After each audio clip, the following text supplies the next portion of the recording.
Hello, a very warm welcome to Middle East Matters. I'm Sanam Shantier. Coming up on this week's programme, Donald Trump goes after Iran again. This time, Washington tells 8 countries to stop importing Iranian oil.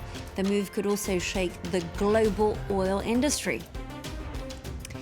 Breaking Western stereotypes, an exhibition in Beirut sheds light on how the Arab world is seen through the eyes of the West. Also coming up, a conversation with Iraqi musician Narcy. He too is battling Arab stereotyping in pop culture and media. Thank you for watching Middle East Matters. Now, it's been almost a year since Donald Trump walked away from the Iran nuclear deal. This despite Tehran's full compliance with that historic accord.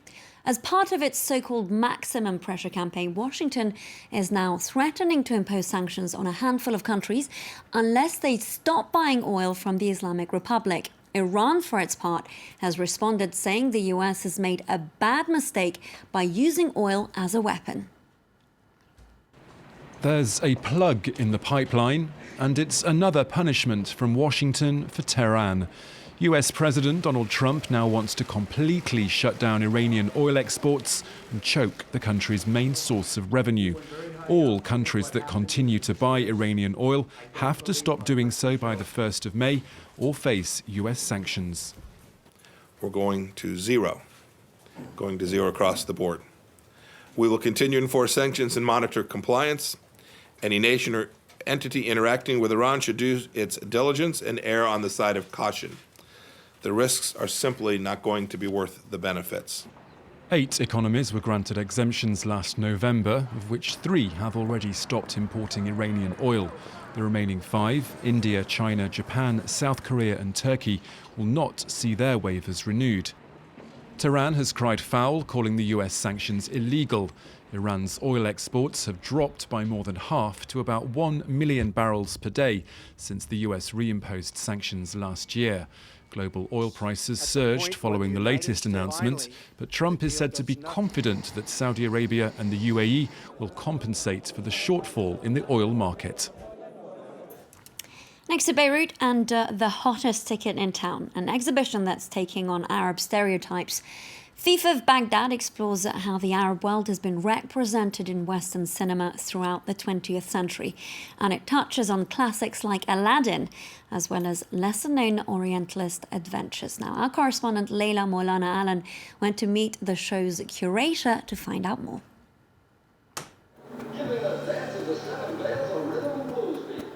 Sultry veiled belly dancers, bearded scythe-wielding men riding Arabian steeds across the sand dunes, and of course, the ubiquitous turban-wearing genie.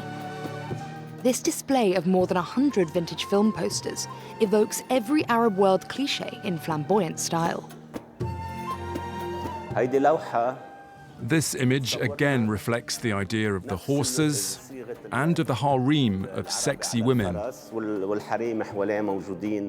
Every country has a different image in their imagination, depending on old stories which have been passed down from generation to generation.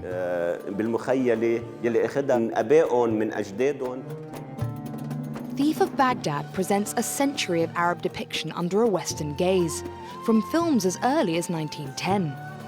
Part of the show's appeal has been nostalgia for older visitors, recalling the heyday of Beirut's cinemas. People my age can remember how they used to go to the cinema to watch these movies. These recollections come back to them from when they were 13 or 14. And no wonder. The exhibition is a riot of colour and fun. Its main aim to display the artistic skill and glamour once applied to film advertising. But it also carries a more serious message. Image as a weapon or as a tool is quite powerful. So when you have generations of such images, it will lead to believing that the Arab world is one big desert. All of the stereotypes that are very visible in these posters. Interestingly, these films were very popular with Arab audiences when they were first released.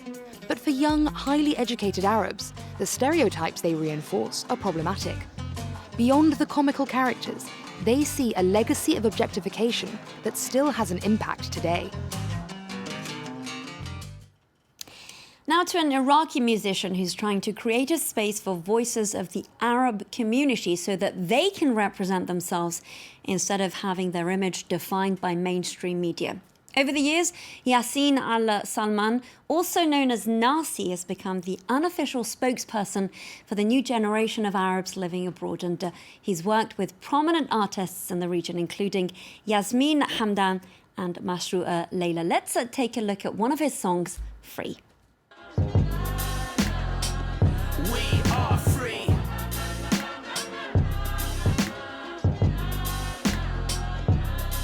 Free. We will be free.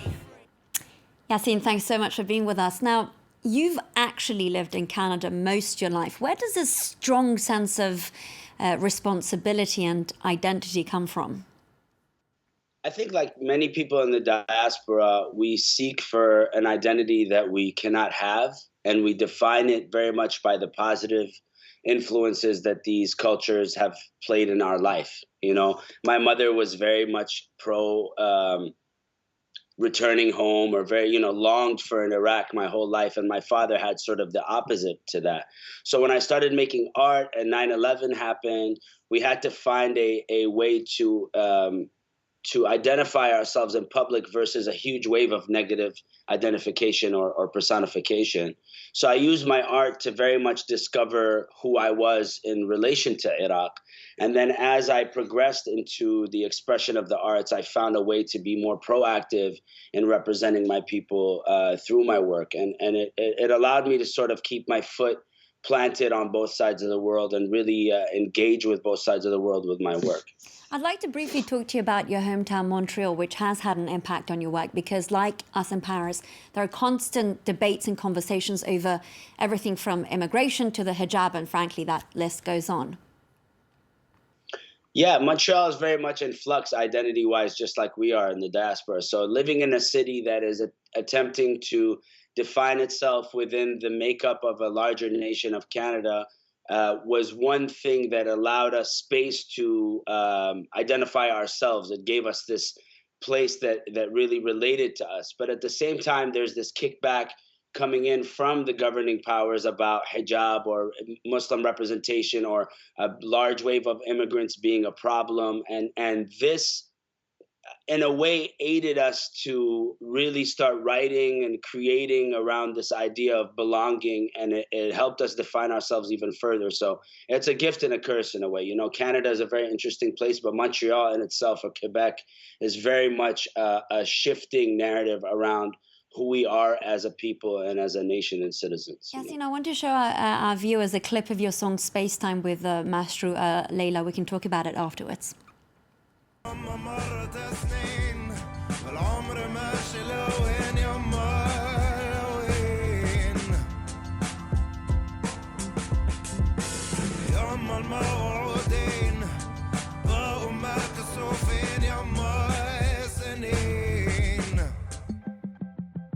What message are you trying to convey in your music, more specifically in this song? Well, my album Spacetime was really about this specific era in my life.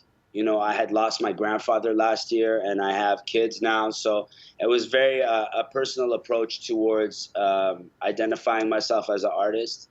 Specifically with this song, it was a song about my parents and watching them age and sort of the shift of time changing our relationships as a whole when it comes to family. But when it came to directing the video, I directed the video for the song, and having Mashrou Leila on it, who was a very important voice in our region, I wanted to make a video that represented both men from our community, but also the environments that we grew up in as beautiful, as opposed to something that is negative or painful to deal with. I wanted to, for once, to show us all, as well as our land, as a beautiful place to visit and a beautiful place to be, to normalize our people. Yassin Alsalman, I'm afraid that's all we have time for. Thank you so much for being with us here on Middle East Matters. We end with another episode of animation series Flavors of Iraq by Franco-Iraqi writer Furat Alani. He takes us back to 2003 and the start of the Iraq War. My fellow citizens, at this hour, American and coalition forces are in the early stages of military operations to disarm Iraq, to free its people, and to defend the world from grave danger.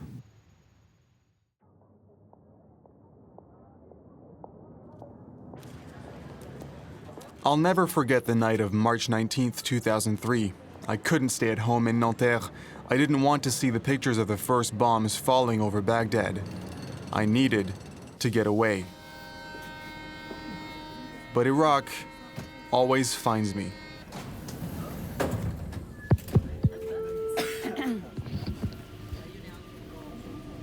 This song is a tribute to the women and children of Iraq who tonight are living through a nightmare.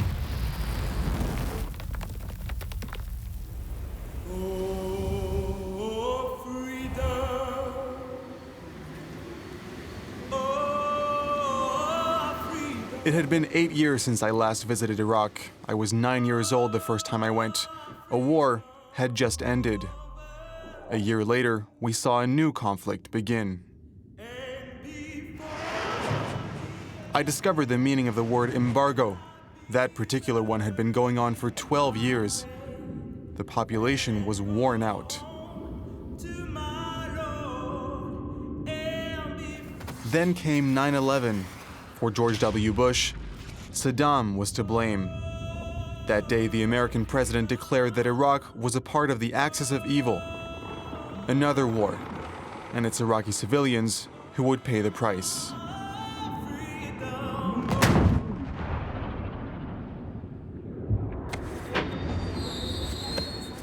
Thank you. Thank you so much. I'm Iraqi.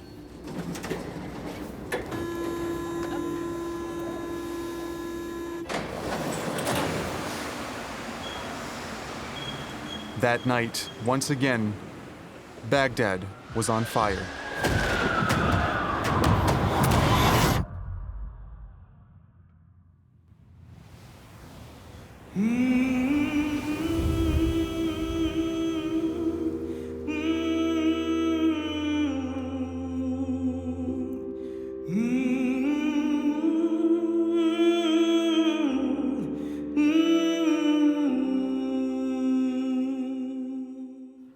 Well, that's it for us. Thank you for watching.